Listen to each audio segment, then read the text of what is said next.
السلام علیکم۔ آج ہم اسٹارٹ کرنے جا رہے ہیں ہناوی ناول کی ایپیسوڈ 2۔ مجھے بالکل ویوز نہیں آ رہے، جس کی وجہ سے میرا بالکل دل نہیں چاہتا آڈیوز لانے کا، لیکن میں پھر بھی لے آتی ہوں کیونکہ مجھے پسند ہے کرنا، اور میں امید کرتی ہوں کہ اس بار جو آڈیو سنے گا وہ لائک بھی کرے گا۔ اتنی محنت سے میں آڈیوز ڈالوں اور آپ لائک بھی نہ کریں اور پوری سن کے بھی چلے جائیں تو یہ تو اچھی بات نہ ہوئی نا۔ تو چلیں اسٹارٹ کرتے ہیں۔ یالا جی آج مجھے بچا لینا، آج میری عزت رکھ لینا، پکا پرومس، آئندہ چوری گھر سے باہر نہیں نکلوں گی۔ ہائے آج تو میرا رزلٹ بھی تھا، پتہ نہیں کیا بنا ہوگا، بس اللہ پاک آپ اتنا سرہم کر دیں کہ رنا ہاؤس کی بیگمات کو پتہ نہ چلے کہ میں گھر سے غائب ہوں، خاص طور پر میری مما اور شاہویز بھیا کو۔ وہ سائیکل کے پیڈل پر تیز تیز پاؤں چلاتے شاہ بلود کے جنگل میں سے گزر رہی تھی۔ دوپٹہ چہرے پر اچھی طرح سے لپٹا تھا تاکہ اسے دیکھ کر بھی کوئی نہ پہچانے۔ وہ ایسے لگ رہی تھی جیسے بینک لوٹ کے آئی ہو۔ یہ سب تم لوگوں کی وجہ سے ہوا ہے، اگر تم سب جلدی میرے ہاتھ آ جاتی تو مجھے دیر نہ ہوتی۔ اسے سائیکل کے آگے لگی ٹوکری میں رکھی مچھلیوں سے کہا جو شاپر میں لپٹی تھی اور جنہیں وہ جنگل کے دوسرے کنارے پر بہتی ندی سے پکڑ کر لائی تھی۔ سائیکل کے ٹائر کے نیچے ایک پتھر آیا، اسی سائیکل لڑکی اور وہ سائیکل سمیت نیچے گری۔ اس کی چیخ جنگل میں گونج کر رہ گئی۔ ہمت کر کے اٹھی تو دیکھا پورے بازو پتھر سے ٹکرانے کے بعد چھل گئی تھی۔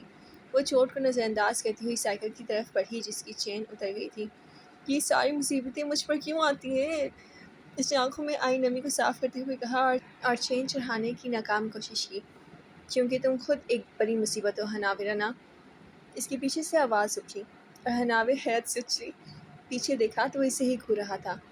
امن، میرے پیارے بھائی تم آ گئے، جلدی سے میری مدد کرو، دیکھو مجھے چوٹ لگ گئی ہے۔ ہناوے نے اپنے سے 3 سال چھوٹے بھائی کی منت کی۔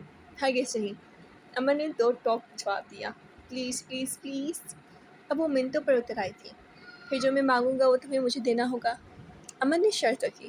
ہاں ٹھیک ہے، اب جلدی سے چین چڑھاؤ، ہناوے نے اسے ٹانگی انداز میں کہا۔ ایسے نہیں، پہلے وعدہ کرو تم کب بدل جاؤ پتہ ہی نہیں چلتا۔ امن بھی کم نہیں تھا، تمہیں اپنی بہن پر یقین نہیں ہے کیا؟ ہناوے نے معصومیت سے پوچھا۔ مجھے ہناوے پر بالکل بھی یقین نہیں، امن نے جواب دیا۔ اس سے پہلے کہ ہناوے کچھ کہتی اچانک ایک طرف بھونکنے کی آواز آئی جیسے 2 کتے آپس میں لڑ رہے ہوں، اور ہناوے کا رنگ فک ہوا۔ اس نے خوفزدہ نظروں سے امن کو دیکھا۔ امن خود ڈر گیا تھا۔ اس نے فٹافٹ جھک کر سائیکل کی چین چڑھائی اور سائیکل پر بیٹھنے کے بعد ہناوے کو اشارہ کیا۔ وہ اپنی مچھلیاں چھوڑ کر جو نیچے گر چکی تھیں جھٹ سے سائیکل پر بیٹھی اور امن نے سائیکل بڑھا دی، مگر ان کی بدقسمتی کہ ایک کتا ان کے پیچھے لگ چکا تھا۔ ہناوے نے تو چیخ کر کے سارے جانوروں کو ڈرا دیا تھا۔ اچھا، اگر آڈیو کے درمیان میں یہ آواز چینج ہو جائے تو آپ لوگوں کو سمجھ آ جانا چاہیے کہ مجھے ہنسی آ گئی، اوکے؟ امن تیز چلاؤ، وہ چیخ رہی تھی اور امن اپنی پوری قوت سے سائیکل بھگانے میں مگن تھا، مگر جو کتا ان کے پیچھے لگا تھا وہ انتہائی ٹھیک تھا، شاید تبھی پیچھا نہیں چھوڑ رہا تھا۔ امن امن، مجال ہے جو ہناوے کی چیخیں بند ہوئی ہوں۔ وہ مین روڈ کے پاس پہنچ گئے تھے جب کتے نے پیچھے کی طرف اڑتا ہناوے کا دوپٹہ پکڑ کر کھینچا اور وہ دھڑام سے نیچے گری۔ اس سے پہلے کہ کتا اس پر حملہ کرتا، ایک فائر کی آواز گونجی اور کتا ڈر کر پیچھے ہوا۔ امن نے حواس باختہ ہو کر سائیکل روکی اور پیچھے مڑ کر دیکھا۔ ہناوے بیچاری ایک بار پھر نیچے زمین کو اپنا دیدار کروا رہی تھی۔ دوسرے فائر پر کتا گھراتا ہوا واپس بھاگ گیا۔ امن نے فائر کرنے والے کی طرف دیکھا، وہ ہزر تھا، ان کی پھوپھو کا بیٹا، جو پولیس کی یونیفارم میں سڑک پر ہاتھ میں پسٹل لیے کھڑا تھا۔ ہناوے امن سے پکارتا ہوا اسی طرف بڑھا۔ ہزر بھیا جلدی آئیں، امن نے ہزر کو پکارا اور دوبارہ ہناوے کی طرف متوجہ ہوا۔ ہزر نے ایک نظر نیچے گری ہناوے کو دیکھا اور پھر اس کے چہرے پر واضح ناگواری ابھری۔ رنا ہاؤس کی وہ واحد لڑکی تھی جسے اسے بہت چڑ تھی، وجہ اس کی حرکتیں تھیں۔ ہزر بھیا آئیں نا، دیکھیں آپ ہی اسے اٹھا نہیں جا رہا، امن نے ایک بار پھر سے پکارا۔ نیچے گرنے کے بعد ہناوے کے سر پر چوٹ لگی تھی، وہ اٹھنے کی ناکام کوشش کر رہی تھی۔ ہزر نے ایک گہری سانس لی اور پھر اس کی طرف بڑھا۔ یہ مصیبت بھی ابھی گلے پڑنی تھی، وہ بڑبڑا رہا تھا۔ ہناوے کو سہارا دینے کے بعد وہ اسے جیپ تک لایا تھا۔ بیٹھ جاؤ، ہزر نے بامشکل اپنا غصہ ضبط کرتے ہوئے کہا، اور ہناوے شریفوں کی طرح گاڑی میں بیٹھ گئی تھی۔ ویسے بھی اس کی ہزر سے پرانی دشمنی تھی اور اس وقت وہ اس کے رحم و کرم پر تھی، اس لیے کوئی پنگا نہیں چاہتی تھی۔ ملکوں کی حویلی کو دلہن کی طرح سجایا گیا تھا۔ بہرام ملک نے اپنی جیتنے کی خوشی میں ایک بہت بڑی دعوت کا اہتمام کیا تھا۔ مہمانوں کی آمد زور و شور سے جاری تھی۔ حویلی کے سارے مرد مہمانوں کے ساتھ مصروف تھے۔ ایک وہ تھا جو بیزار سا بیٹھا تھا۔ اسے حویلی میں منعقد کی گئی کوئی تقریب پسند نہیں آتی تھی۔ وہ تو حیدرآباد کم ہی آتا تھا، اس کا زیادہ تر وقت اسلام آباد میں گزرتا تھا۔ تم یہاں بیٹھے ہو؟ اور دادا ابو تمہارا باہر انتظار کر رہے ہیں۔ ارحم ملک نے اسے ڈرائنگ روم میں بیٹھے دیکھا تو کہا۔ ارحم ملک اور امن دونوں کزنس تھے۔ مجھے یہاں کی رونقیں بالکل متاثر نہیں کرتی، امن نے جواب دیا۔ کیوں؟ یہاں کس چیز کی کمی ہے؟ ارحم نے پوچھا۔ دنیا کی سب سے خوبصورت چیز کی، امن نے ایک آنکھ دبا کے کہا۔ اس کا اشارہ لڑکیوں کی طرف تھا۔ باہر جا کر تو دیکھو، سارا حسن جیسے حویلی میں جمع ہو گیا ہے۔ ارحم نے اسے خبر دی۔ کیا واقعی؟ دادا ابو کو کب سے لڑکیوں کو اپنی دعوت پر بلانے لگے؟ امن کو حیرت ہوئی۔ لڑکیوں کو نہیں، ان کے والدین کو بلایا جاتا ہے، اور والدین جانتے ہیں کہ ملک خاندان میں جوان لڑکے موجود ہیں، اس لیے وہ اپنی بیٹیوں کو ساتھ لاتے ہیں تاکہ خوش قسمتی کوئی لڑکی ہمیں پسند آ جائے۔ اور پھر ارحم نے بات ہوئی چھوڑ دی، جس پر دونوں کا کہکا ابھرا۔ بے وقوف لوگ، امن نے زیر لب کہا۔ اچھا تم جلدی آ جاؤ باہر، میں ذرا حسن کا نظارہ کر لوں، ارحم کہتے ہوئے چلا گیا، جبکہ امن دوبارہ سے موبائل کی طرف متوجہ ہو گیا تھا۔ فیس بک کو اوپر نیچے کرتے ہوئے اچانک اس کی نظر ایک پروفائل پر پڑی۔ وہ چونکا۔ حنابی رنا، زیر لب اسے نام دہرایا۔ حنابی، اس نے پھر زیر لب دہرایا۔ عجیب و غریب اور بہت ہی انوکھا سا نام تھا، لیکن اس سے اچھا لگا تھا۔ امن نے پروفائل پر لگی تصویر چیک کی، وہ بھی بہت عجیب تھی، کچھ پراسرار سی۔ وہ منظر کسی جنگل کا تھا، دھند میں لپٹے شاہ بلوط کے اونچے اونچے درخت اس منظر کو پراسرار بنا رہے تھے۔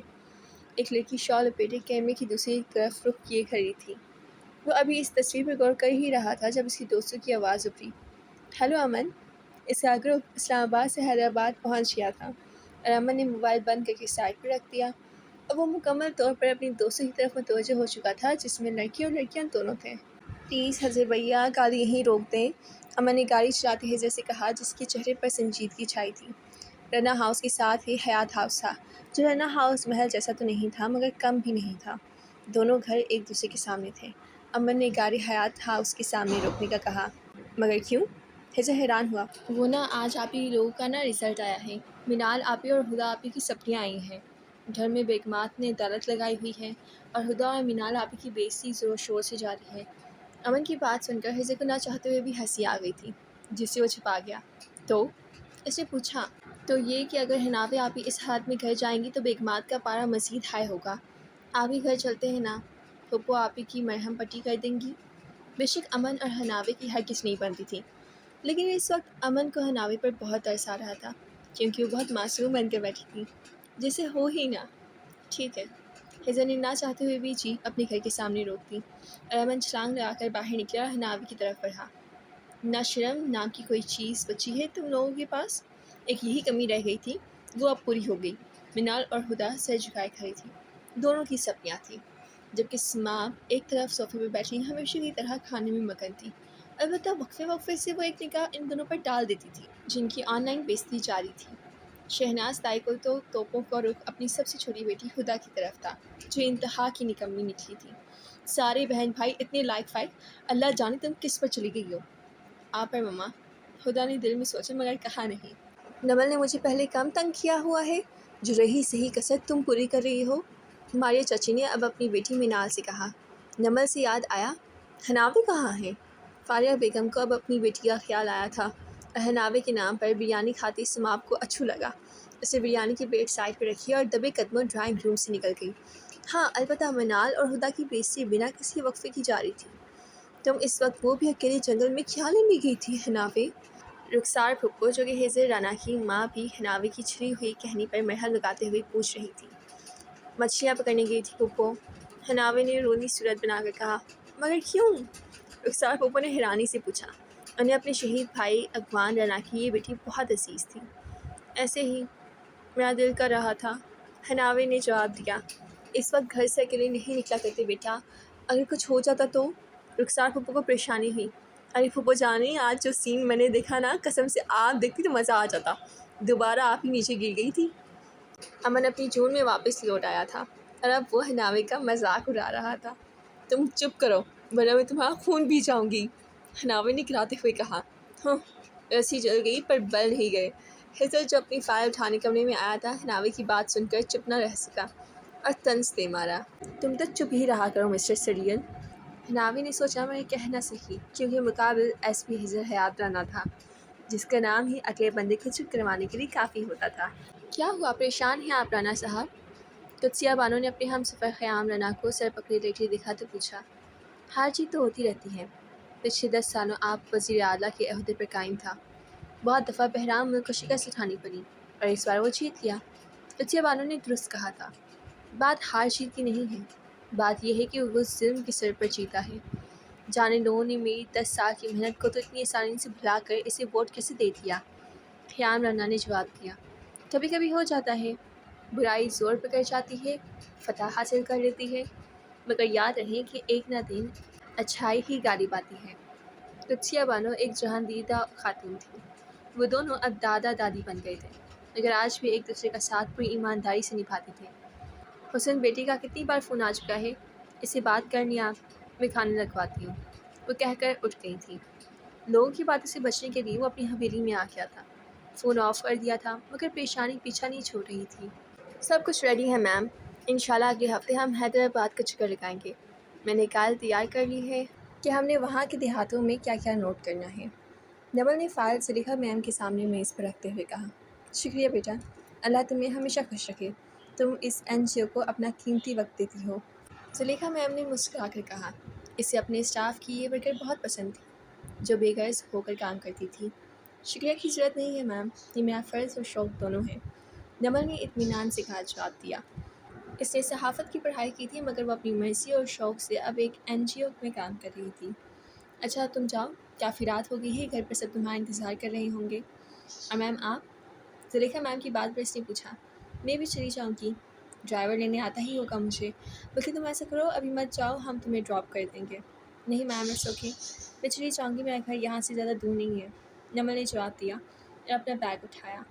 شب بخیر میم، وہ مسکرا کہتی آفس سے باہر نکل گئی، اور زلیخا میم سوچ رہی تھی کہ اس لڑکی سے انہیں اپنی اپنی سی مہک کیوں آتی ہے۔ یہاں پہ کرتے ہیں ناوی ناول کی ایپیسوڈ 2 کو ختم۔ آئی ہوپ کہ آپ لوگوں کو پسند آئی ہوگی اور آپ اسے لائک اور شیئر دونوں کریں گے۔ ٹیک کیئر، اللہ حافظ۔